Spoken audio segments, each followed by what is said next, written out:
Welcome students, welcome to ACC mathematics. आज हम जो करेंगे वो एक डिफरेंट टाइप का क्वेश्चन है क्लास 10th का। ये क्वेश्चन 1 मार्क के लिए है और यहाँ पे ये ऑब्जेक्टिव में भी पूछा जा सकता है और 1 वर्ड में भी पूछा जा सकता है।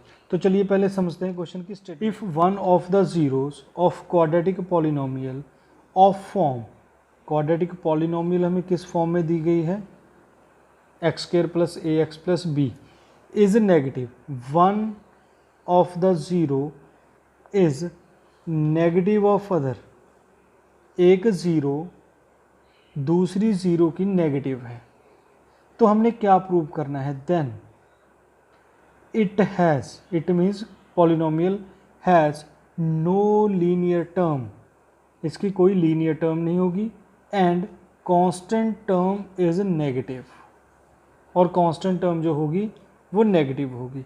तो हमें इसका सॉल्यूशन प्रोवाइड करना है। अगर ये ऑब्जेक्टिव में आता है तो यहाँ से यहाँ तक एक ऑप्शन दी होती है और 3 ऑप्शन इसके साथ और दी होती हैं। तो चलिए हम इसका सॉल्यूशन फाइंड आउट करते हैं कि ये कैसे सॉल्व होगा। देखिए हमारे पास स्टेटमेंट क्या दी है, polynomial x square plus a x plus B. ऐसे क्वेश्चंस करने के लिए आपका कॉन्सेप्ट का क्लियर होना बहुत इंपॉर्टेंट है। Let us suppose we have polynomial in this form. Now one of the zeros is negative of other, let one zero is, आप 1 0 मान लो x 1, इसकी एक ज़ीरो क्या है x1, तो सेकंड जो ज़ीरो है, second zero will be according to question minus of x1, क्योंकि हमें कहा गया है कि दूसरी ज़ीरो नेगेटिव है। तो चलिए अब हम कंडीशंस लगाते हैं। देखिए हमें पता है sum of zeros equals to minus B divided by A. तो ए बी हमें क्वेश्चन में दिए हैं, तो हम स्मॉल ए बी की जगह पे क्या लेंगे, कैपिटल ए और बी ले लेते हैं। So here in the question what is b, b is a, तो यहाँ पे हम ए लिख लेंगे। And what is a is 1, तो यहाँ पे आ जाएगा 1। तो हमारे पास सम ऑफ ज़ीरोज़ कितना हो गया, माइनस ए। सिमिलरली हम निकालते हैं product of zeros. Product of zeros क्या हो जाएगा, C divided by A. Now here C is B divided by A, तो प्रोडक्ट ऑफ ज़ीरोज़ कितना हो गया, बी।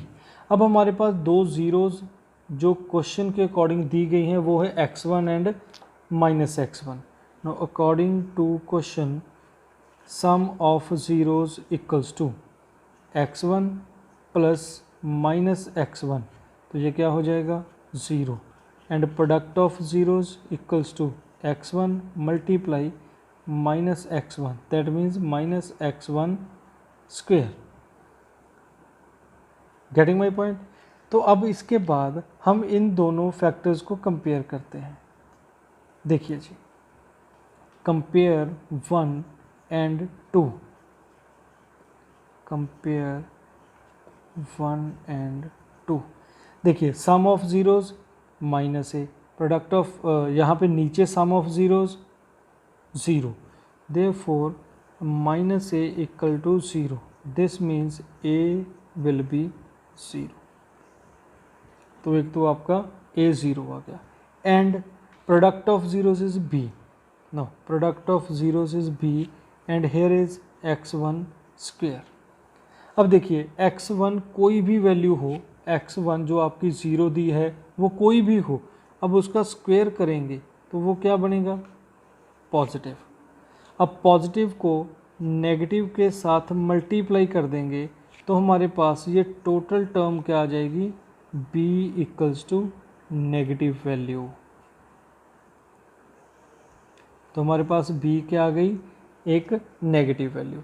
अब आप क्वेश्चन की स्टेटमेंट को देखिए, if one of the zeros is negative of other then it has no linear term. देखिए लीनियर टर्म किस कॉफिशेंट से बनती है, a से। अब a की वैल्यू कितनी आ गई है, 0, दैट मीन्स अगर a 0 है तो जो x पावर 1 वाली टर्म है वो एग्जिस्ट नहीं करेगी। This implies polynomial has no linear term. पहला आंसर तो ये हो गया। दूसरा क्या पूछा था, and constant form is negative. Constant term जो है नेगेटिव, यहाँ पे कांस्टेंट टर्म क्या है, b। अब b हमारे पास क्या आया है, negative, therefore constant term is negative. So this is your proof for this question.